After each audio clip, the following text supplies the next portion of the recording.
much for joining me. I'm so excited to be here. My phone is low on battery, so this won't be a very long one. So please get in your questions as soon. I was going to quickly go through some of the questions that some people have already submitted. But before I do that, I wanted to talk about the Pet Portrait Artist Club. So if you haven't heard about this yet, this is a new club coming soon called the Pet Portrait Artist Club. You can find it at www.petportraitartistclub.com, and it is a club. Apologies. And it's a club for all pet portrait artists, um, any medium, any skill set, any skill level. It's just for all of us to hang out, build a community, share each other's work, ask questions, socialize, and it's just about being part of something bigger. We all sit at home drawing all day. It can be quite lonely. So this club is for not feeling lonely anymore and being part of something that's just so much nicer and community based. And it's just lovely to talk to people that share the same passions as you, drawing people's pets, using specific mediums, and also part of the community club. There'll be like monthly challenges, there's monthly guest speakers on specific topics, which is really, really helpful. There's also an affiliate program, so you can earn money whilst you join this club. Oh, I forgot. Okay, can you see me better now? I'm on my mobile data, so you should be able to see and hear me better now. Okay, so yeah, go to www.petportraitartistclub and sign up for the waiting list. It's going to open soon. Okay, so today I was going to do some live Q&A, so please type in your questions and I will answer it. I was quickly going to go through the materials I use. So the frequently used materials, currently I'm using Canson, how you say it? Canson 200 milligram mixed media paper. I used to use Winsor and Newton Bristol board paper, but I did feel like I loved how white it was. I prefer very, very white paper for my pet portraits, especially if you're drawing white fur. You want to use as much as the paper as possible.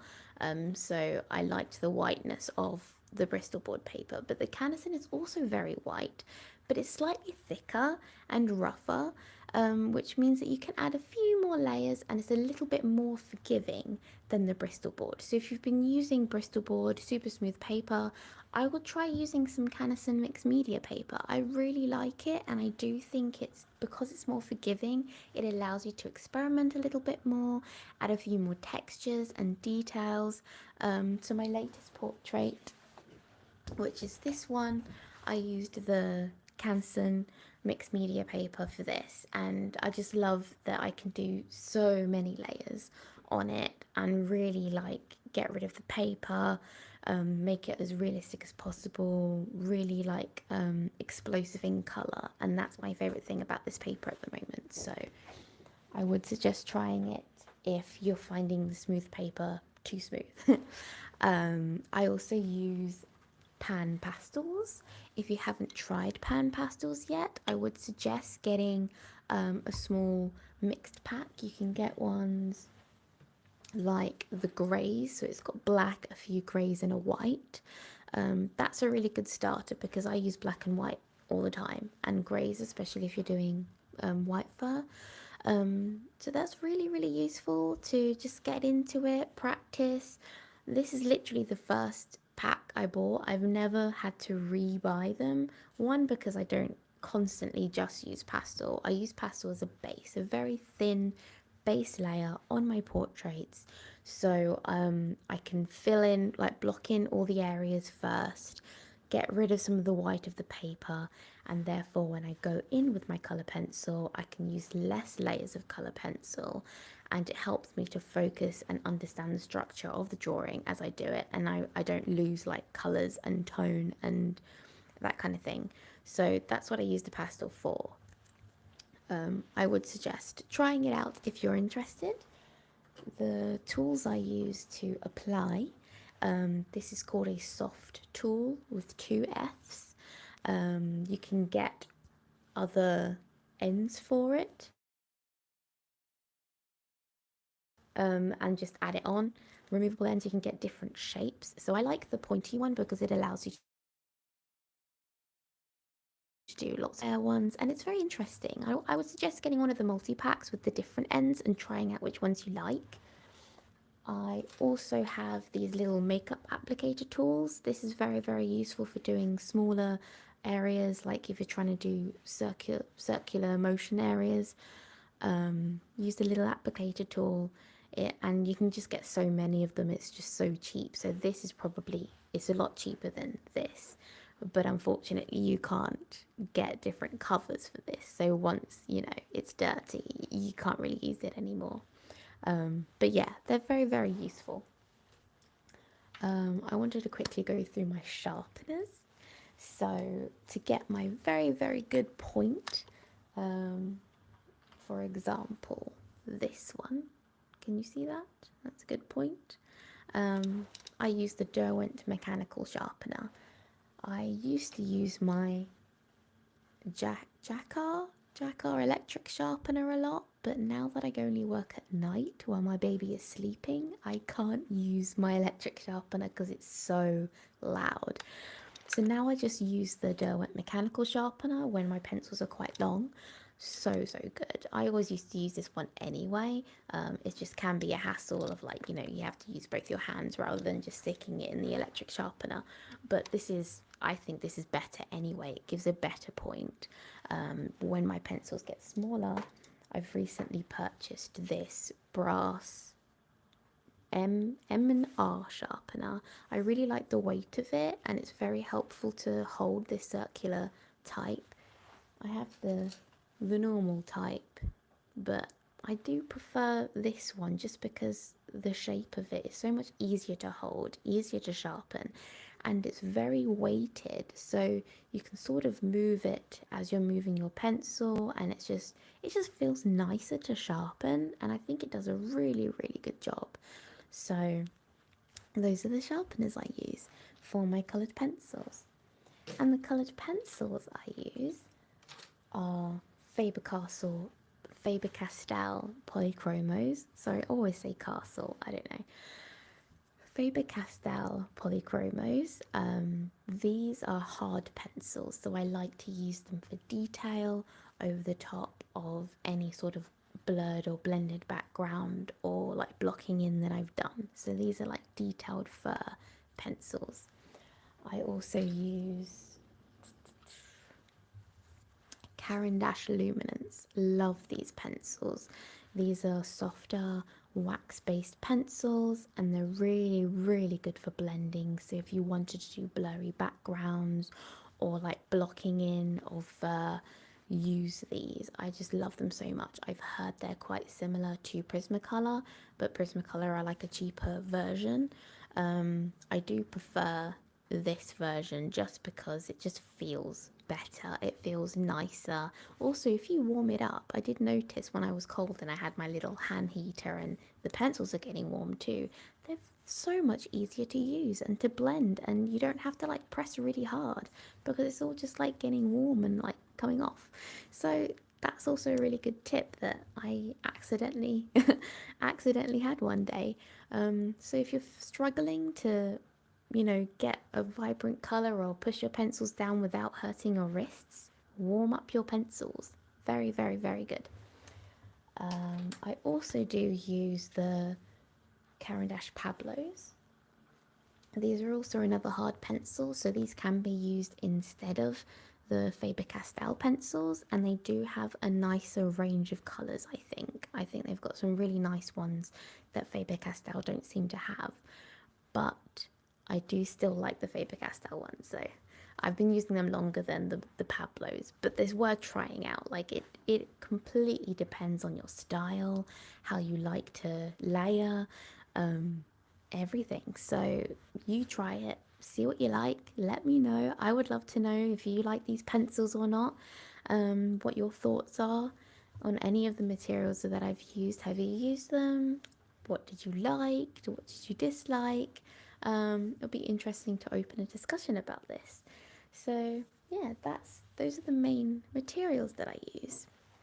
The main tools I use, obviously the slice tool, very useful for creating those little flyaway hairs. Oh, I have a question.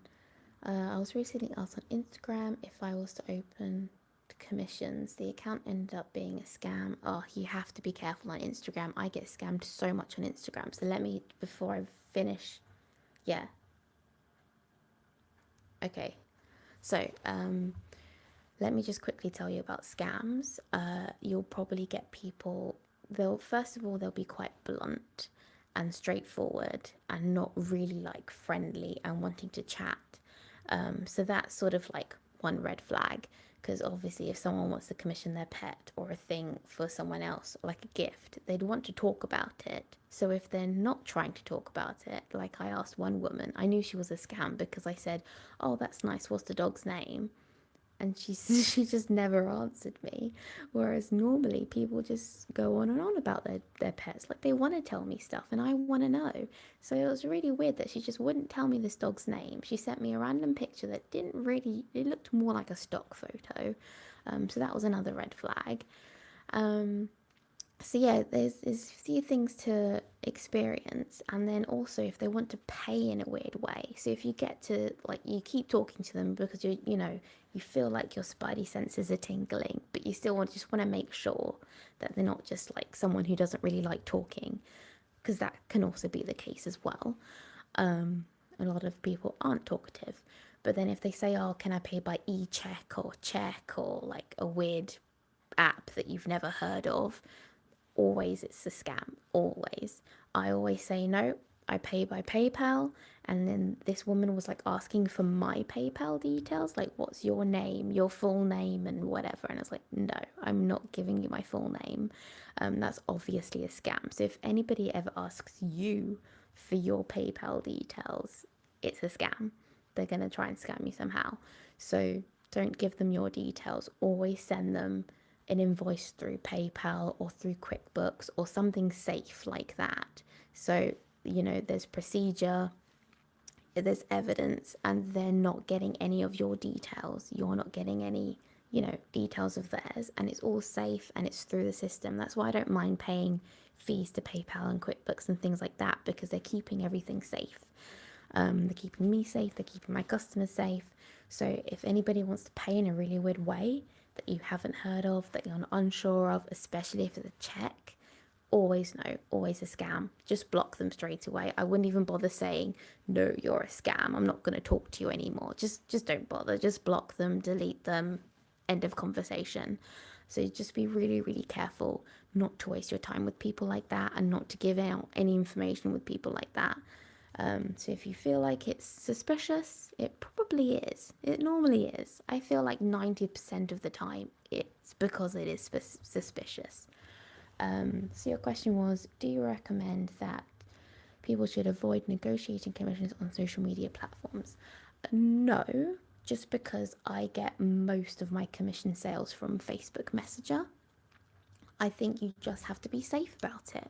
So, like, really think about the question. So, if you've asked a question like about their pet and they didn't answer, or they've answered in a weird way, or, just sort of take it as it comes and really think about what they're saying or what they're doing, and never give in your details, and also never do anything for free.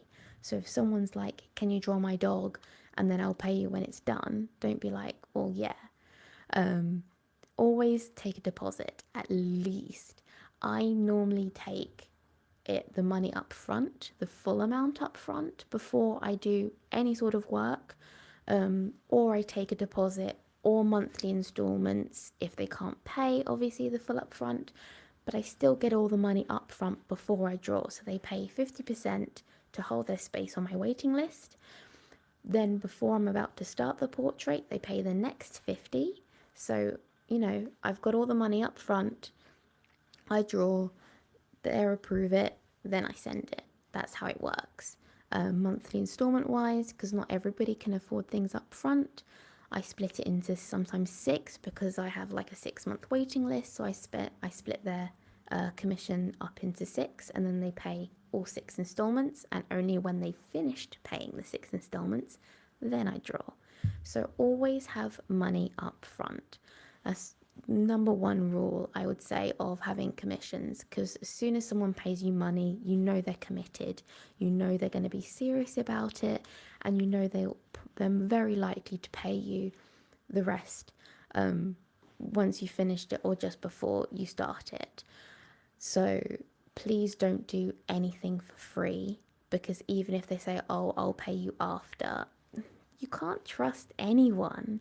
You can only trust them if they've already given you money. So please don't do anything for free.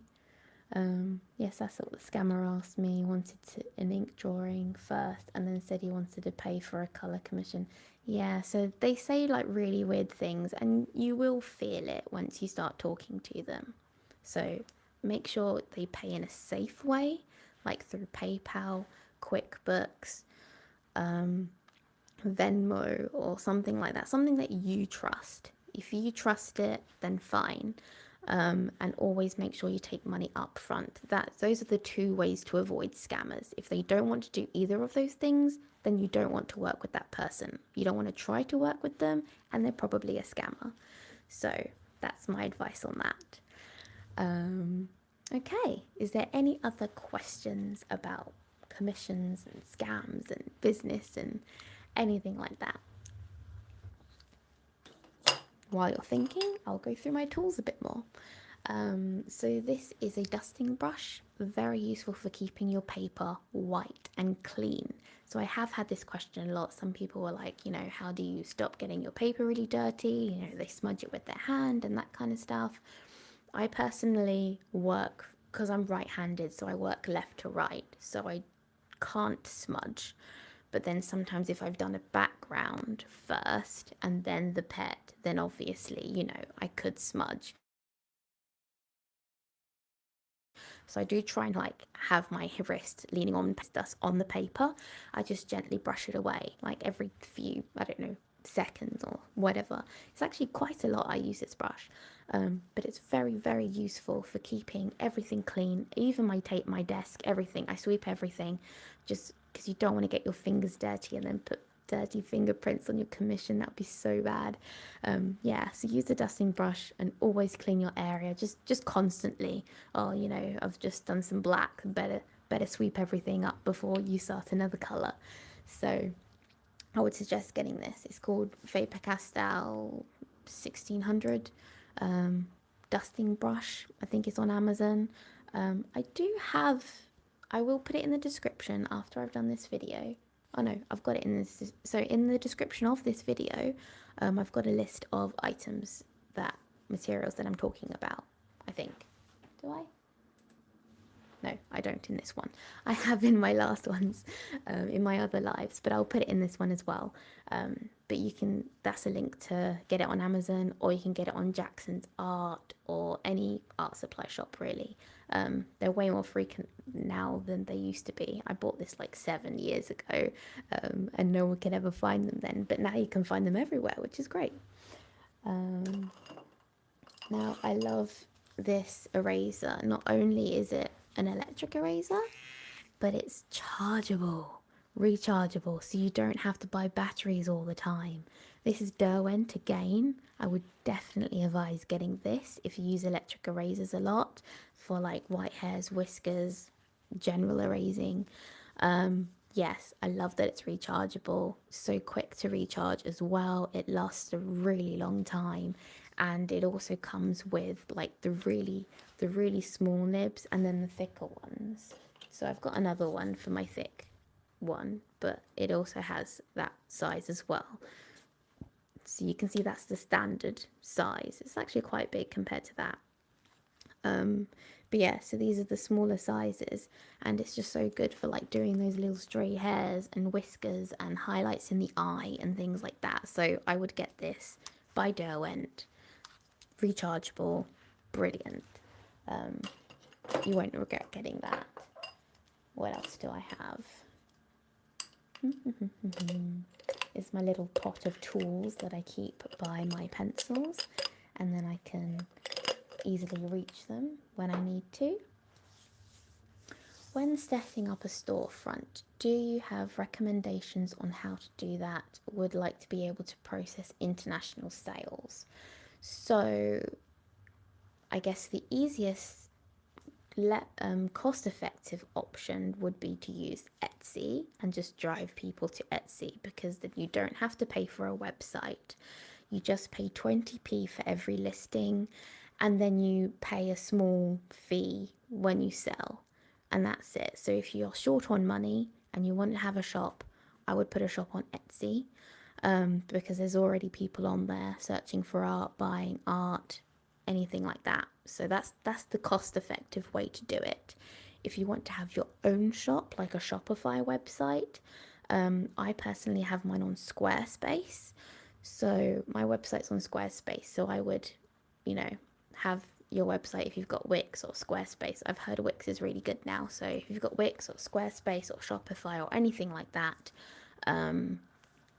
open it, go through the options, make sure, I think they all have international sales integration, so you don't actually need to do anything, and that's the best part of going through these websites. If you have a WordPress website, then you need to download the WooCommerce plugin and make sure you're all like compatible with that. It's a little bit harder on WordPress because you have to make sure you've got the right plugins, but with Squarespace and Shopify, it's all integrated, so you don't actually have to do anything, but it does cost more because you have to pay monthly for the website whether you're selling or not.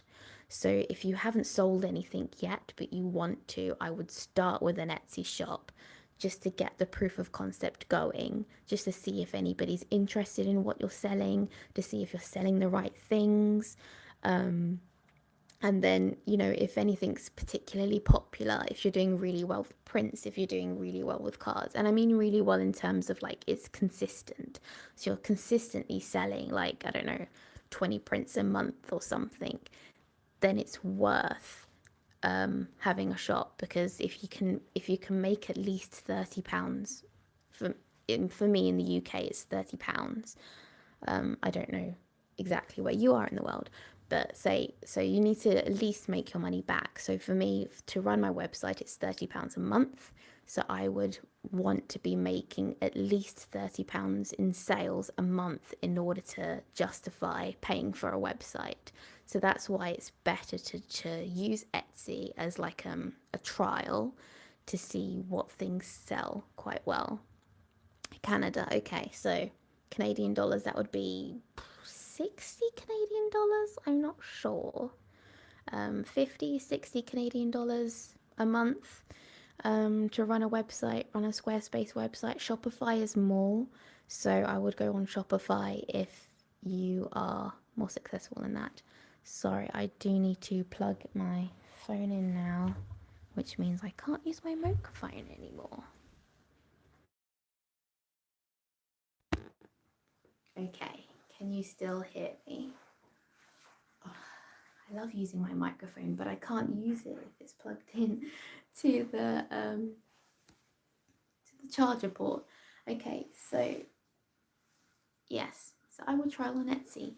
I'm a big fan of proof of concept. So if you've got a new idea, but you don't know how successful it would be, then I would always do a trial first. Like say you want to sell prints of your new painting or drawing or whatever, you want to sell prints of something, I wouldn't go in and buy like 500 prints.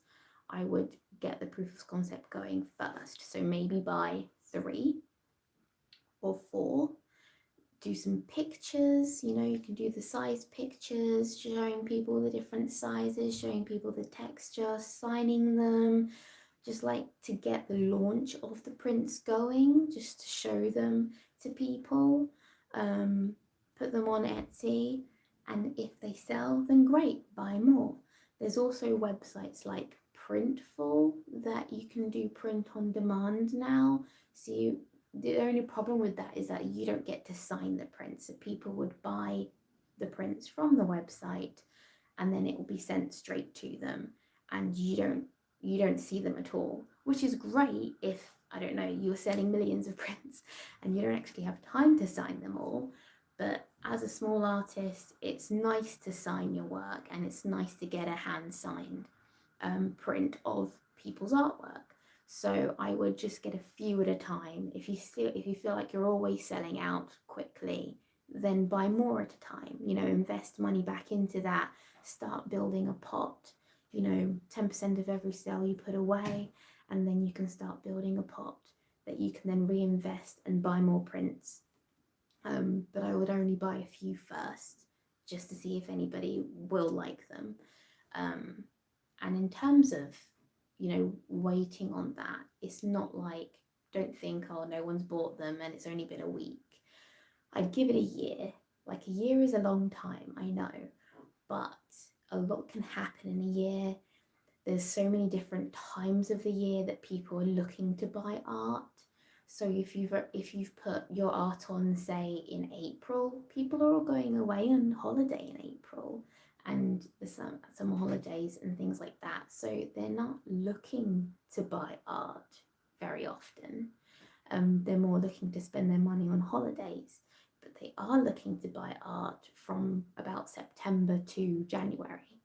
So maybe that's a better time. So think of the times of year that you want to try these things out, and decide whether it's worth a go. Because if you don't sell any between September and January, and you've been pushing it, you've been emailing people all the time, you've been trying to post on your social media all the time, you've been doing lives, you've been doing videos, you've been doing reels all about the prints, and you haven't sold a single one, then probably people just don't want it. Then I would try a different one.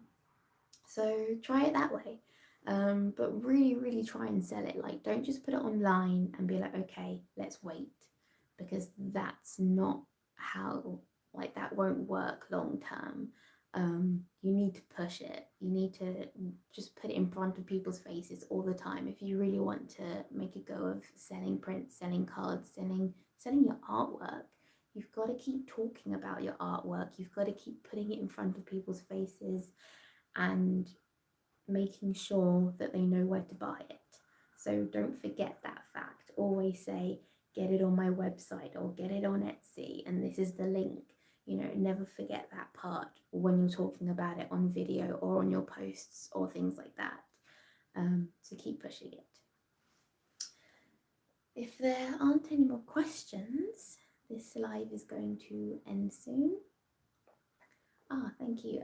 I love your pet portraits, but my art style is different. I like using inks. Sorry, that's a bit.